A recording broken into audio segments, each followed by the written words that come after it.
یہ سن کر اس شخص نے پرندے کو چھوڑ دیا اور وہ اڑ کر ایک درخت پر جا بیٹھا اور پھر بولا کہ جو چیز تیرے قبضے سے نکل جائے اے شخص اس کے لیے کبھی نہ پچھتانا۔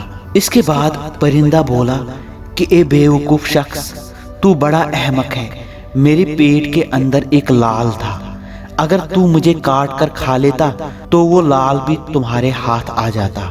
یہ سن کر وہ شخص اپنے ہاتھ ملنے لگا اور بولا کہ اے پرندے، میں تمہیں آزاد کر کے بہت پچھتا رہا ہوں کہ ایک قیمتی چیز میرے ہاتھ سے نکل گیا۔ پرندہ بولا کہ تیرا دل ایک چکنے گڈھے کی طرح ہے، میری حکایتیں تم پر اثر نہیں کرنے والی۔ اے نادان، ابھی ابھی میں نے تم سے کہا تھا کہ جو چیز تیرے قبضے سے نکل جائے اس کے واسطے کبھی نہ پچھتائے، کیا تو اسی دم اسے بھول گیا؟ میری حکایتیں تم جیسے انسان کے لیے نہیں۔ تم نے یہ بھی نہ جانا کہ میں ایک چھوٹا پرندہ ہوں، میری چونچ اتنی چھوٹی ہو کر میں بھلا ایک لال کیسے نگل سکتا ہوں؟ یہ سن کر وہ پرندہ اڑ گیا اور وہ شخص مایوس ہو کر چلا گیا۔ یہ قصہ سنانے کے بعد وزیر نے کوتوال سے کہا کہ میرا یہ قصہ تمہیں سنانے سے یہ غرض تھا کہ تم کتنا بھی بتاؤ میں تیری باتوں کو مذاق ہی سمجھوں گا، اور اس لیے لازم ہے کہ تو پہلے اس شہر میں جا کر خود دیکھ کر آئے اور پھر میں تیری بات پر یقین کروں گا، ورنہ یوں ہی بیہودہ باتیں کر کے مجھے پریشان نہ کرے۔ وزیر کی یہ بات سن کر کوتوال کو غصہ آیا اور اگلے ہی دن اس شہر کی طرف نکل پڑے۔ جیسے ہی اس گھنے جنگل میں تاج الملوک کے محل کے قریب پہنچے تو پکارا کہ یا الہی، جنگل میں تو آگ لگ رہی ہے۔ اتنے میں گھوڑا تھوڑے آگے بڑھایا تو سونے کی زمین نظر آنے لگی اور قلعے کو دیکھ کر بولا کہ وہ آگ جو میں سوچ رہا تھا اصل میں محل کی چمک تھی۔ کوتوال کے آمد کی خبر جب تاج الملوک کو ہوئی تو کہا کہ فوراً حوضوں کو پانی سے بھر دیا جائے اور پھوارے چڑھا دیے جائے اور اس کوتوال کو یاقوت کے دالان میں بٹھایا جائے۔ غلاموں نے حکم کی تکمیل کی۔ کوتوال اندر جا کر جس طرف بھی آنکھ اٹھاتا اس طرف جگمگاہٹ سے جواہرات کی چکا چوند جاتی تھی۔ تھوڑی دیر بعد تاج الملوک اپنے جاہو جلال میں تشریف لے آئے تو کوتوال اٹھ کر ان کا آداب بجا لایا اور دعا سلام کے بعد بولا کہ جب جناب کے حسین اور نایاب شہر کی خبر شرقستان کے بادشاہ کی خدمت میں پہنچی تو مجھے تحقیق کے لیے بھیج دیا گیا اور بولا کہ اگر جناب کی خواہش سلطنت بسانے کی ہے تو یہ ان کے لیے ممکن نہیں، کیونکہ جیسے ایک ہی میان میں دو تلواریں نہیں رہ سکتی، اسی طرح ایک ہی ولایت میں دو بادشاہ نہیں ہو سکتے۔ یہ سن کر تاج الملوک بولے کہ میں نے اس سنسان اور درندوں سے بھرے جنگل میں کوئی ریاست نہیں بلکہ اپنے لیے ایک عبادت گاہ بنایا ہے، مجھے بادشاہت کی کوئی تمنا نہیں، میں یہاں بس حق تعالیٰ کی بندگی میں رہتا ہوں۔ یہ سن کر کوتوال خوشی خوشی رخصت ہوئے اور جو کچھ سنا اور دیکھا سب وزیر کو بتایا۔ یہ سن کر وزیر کو تعجب ہوا اور جا کر ساری بات بادشاہ کے حضور میں پیش کی۔ سب بیٹھے لوگ سن کر چونک گئے، کچھ نے وزیر کی بات کو سچ مانا، کچھ نے نہیں۔ بقولی زین الملوک کے دربار میں موجود تھی۔ وزیر کی یہ بات سنتے ہی من کہنے لگی کہ الحمدللہ، مدت کے بعد آسائش یار کی امید تو دکھی، یہ وہی ہے، اور بولی تفش دل نے خبر یار کے آنے کی دی، خوش ہو اے چشم کہ یہ زمزمہ افواہ نہیں۔ بادشاہ زین الملوک یہ سارا واقعہ سن کر بولے کہ اگر تمہاری بات سچ ہے پھر تو ہماری سلطنت خطرے میں ہے۔ وزیر نے کہا کہ عقل مندی کا تقاضا یہ ہے کہ جس دشمن سے مقابلہ نہ کر سکے اس سے پہلے دوستی کا ہاتھ بڑھا کر ایک باری دیکھ لینا چاہیے۔ بادشاہ نے کہا کہ وزیر اعظم، میں تیرے سوا اس کام کو انجام دینے کے لائق کسی اور کو نہیں سمجھتا، آپ فوراً جا کر اس سے دوستی کا پیغام دے کے آ جائے، لیکن ایسے کام کرنا کہ سانپ بھی مر جائے اور لاٹھی بھی نہ ٹوٹے، مطلب میری شان اس کے سامنے کسی بھی حالت میں گھٹنی نہیں چاہیے۔ اگلے دن وزیر تاج الملوک کے شہر کی جانب روانہ ہو گئے اور کوتوال کی طرح غلاموں نے بڑے ادب و احترام کے ساتھ وزیر کو یاقوت کے محل میں لے لیا۔ وزیر نے تاج الملوک سے کہا کہ حضور، اس سے پہلے ایک بندہ ہماری سلطنت سے یہاں آیا تھا اور آپ کی اس عظیم ریاست کے بارے میں اور آپ کے اوصاف جان کر سلطنت شرقستان کے بادشاہ آپ سے ملنے کے منتظر ہے۔ تاج الملوک بولے کہ جو پیام میری طرف سے لازم تھا وہ بادشاہ جہاں پناہ کی جانب سے میرے پاس آیا اور کہا کہ مجھے بھی بادشاہ جہاں پناہ سے ملنے کی بے حد خواہش ہے۔ وزیر بولا کہ انشاءاللہ تعالی ایک ہفتے کے بعد حضرت عالم پناہ یہاں پہ رونق بخش ہوں گے، اور یہ کہہ کر وزیر رخصت ہو گئے۔ تاج الملوک نے حمالہ کا وہ بال نکال کر آگ کی طرف دکھایا کہ وہ اسی دم ہزاروں دیو سمیت وہاں پہنچے، اور تاج الملوک اور محمودہ نے اٹھ کر سلام کیا۔ خیر و عافیت پوچھنے کے بعد حمالہ بولی کہ بتائے میرا طلب کرنے اور یاد کرنے کا کیا سبب ہے شہزادے؟ تاج الملوک نے کہا کہ شرقستان کے بادشاہ زین الملوک اس سرزمین پر تشریف لانے والے ہیں۔ میں آپ سے چاہتا ہوں کہ اس شہر اور شرقستان تک کے پورے راستے کو نہایت خوبی سے سجا دیا جائے اور جگہ جگہ آرام کرنے کے لیے خیمے لگا دیے جائے۔ حمالہ نے دیووں کو حکم دیا اور انہوں نے پوری رات شہر کو سجایا، جگہ جگہ خیمے لگا دیے، ٹھیک ویسے ہی جیسا تاج الملوک نے بولا۔ اور اگلی صبح بادشاہ اپنے امیروں، وزیروں، سپاہی اور گھوڑے لے کر تاج الملوک کے شہر کی طرف بڑے ہی شان اور جاہ و جلال سے نکلے۔ راستے میں اتنی سجاوٹ، جگہ جگہ خیمے اور سونے کی زمین دیکھ کر بادشاہ زین الملوک کو تعجب ہوا۔ تاج الملوک نکل کر استقبال کے لیے چلے گئے اور سارے لوازم کا آداب بجا لایا، اور بادشاہ زین الملوک کو بڑے ہی ادب و احترام کے ساتھ زمرد کے مکان میں بٹھایا۔ اتنے میں جا بجا نئے فرش بچھ گئے، گلاب کے حوضوں میں پھوارے چھوٹنے لگے، اور تاج الملوک کی شان و شوکت دیکھ کر سب لوگ متاثر ہوئے اور حیرت کرنے لگے۔ بادشاہ کے اس کاروان کے ساتھ بقولی بھی موجود تھی، اور شہزادے کی شان و کمال دیکھ کر دیوانی سی ہو گئی۔ ایک لمحے کے بعد جب ہر طرف غور سے دیکھنے لگی، جس مکان پر بھی نظر پڑی اس مکان کا نقشہ اور جواہر اپنے مکان سا دیکھا، اور متحیر ہو کر کہنے لگی کہ یہ شہزادہ بڑا ہی جادوگر ہے کہ میرے باغ کی عمارات اٹھا کر یہاں لے آیا ہے اور اس جنگل کو عالم طلسم بنایا ہے۔ ایک پری جو بقولی کے ساتھ خدمت گاری میں بھینس بدل کر تھی، اسے اشارہ کیا اور بولی کہ غور سے دیکھو اور بخوبی دریافت کرو کہ یہ کیا ماجرا ہے۔ اس نے مطمئن ہو کر کہا کہ آپ کے مکان جہاں تھے وہی ہے، کچھ اندیشہ نہ کیجیے، یہ نئی عمارتیں ہیں، اصل میں اس شخص نے ان کی ہو بہو نقل بنائی ہے۔ آفرین ہے اس شخص کی چترائی اور دانائی پر۔ بقولی کو باقی لوگوں کے ساتھ زمرد کے مکان میں بڑی عزت کے ساتھ لیا گیا۔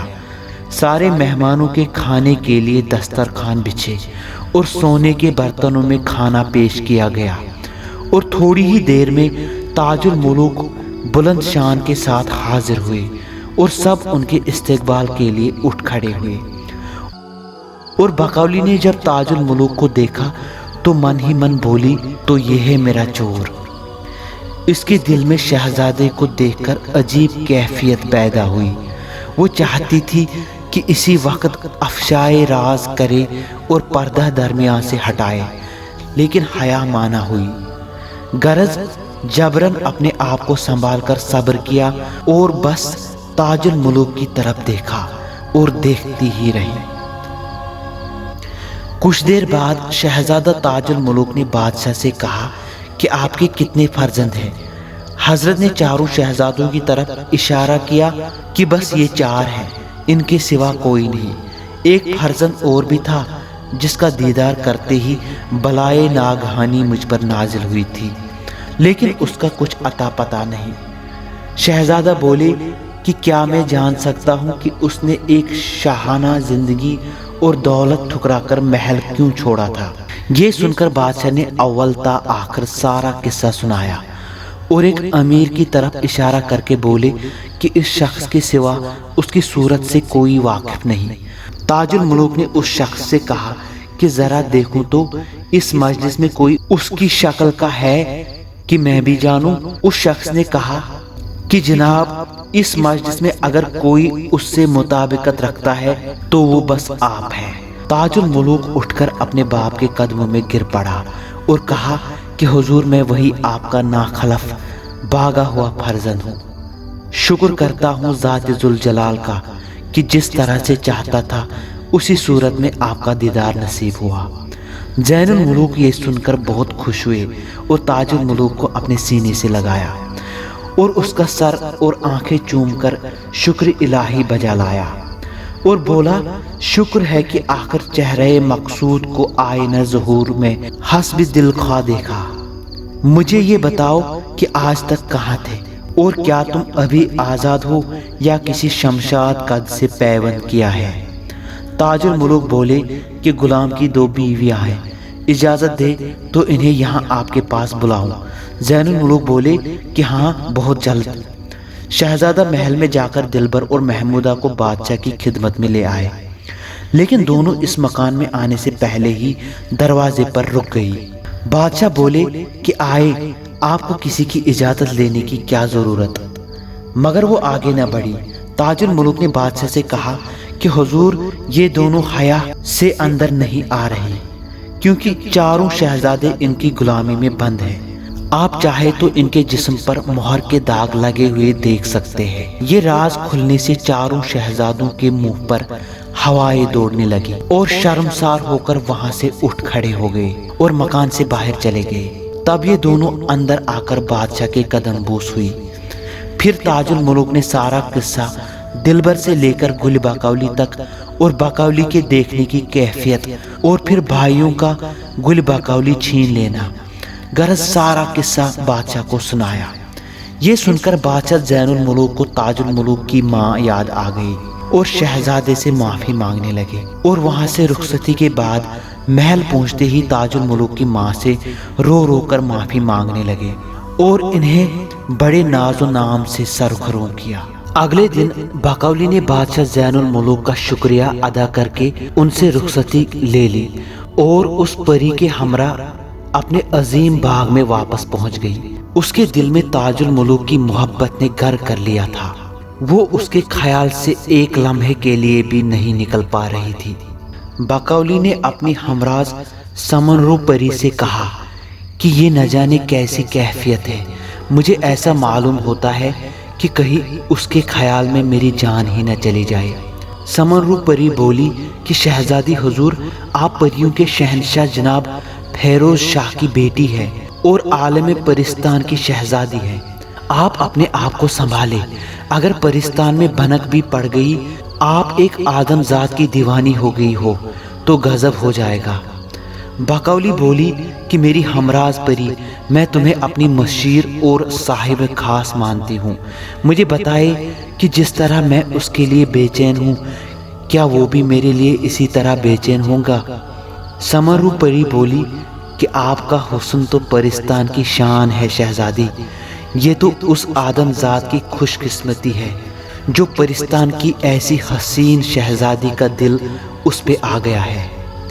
باقولی بولی کہ میری عزیز پری، میں اپنی کیفیت اور اپنی دل کا سارا حال اسے سنانا چاہتی ہوں۔ ایک کام کرو، میں ایک خط تحریر کروں گی اور یہ اشتیاق نامہ لے کر تم تاج الملوک کو اس کی انگوٹھی سمیت اس وقت دینا جب وہ کاربار دنیا سے فارغ ہو اور تنہا ہو۔ اشتیاق نامہ لے کر وہ پری اڑی اور تاج الملوک کے محل میں آ پہنچی اور کسی طرف گھات میں لگ گئی۔ تھوڑی دیر بعد جب تاج الملوک سلطنت کے نظام سے فارغ ہو کر اپنی خوابگاہ میں اکیلے بیٹھ گئی، سمنرو پری اس کے روبرو جا کر آداب بجا لائی اور کہا کہ حضور گستاخی معاف، لیکن آپ کو ایک امانت پہنچانے آئی ہوں، اور اشتیاق نامہ تاج الملوک کو دے دیا۔ تاج الملوک نے اپنی انگوٹھی پہچان لی اور جلدی سے وہ خط کھول دیا جس میں لکھا تھا نامہ باقولی، ابتدا اس خدا کے نام سے جو سارے مخلوق کا رب ہے اور جس نے ستاروں سے روشن کیا آسماں، کیے جن و انسان زمین پر آیا،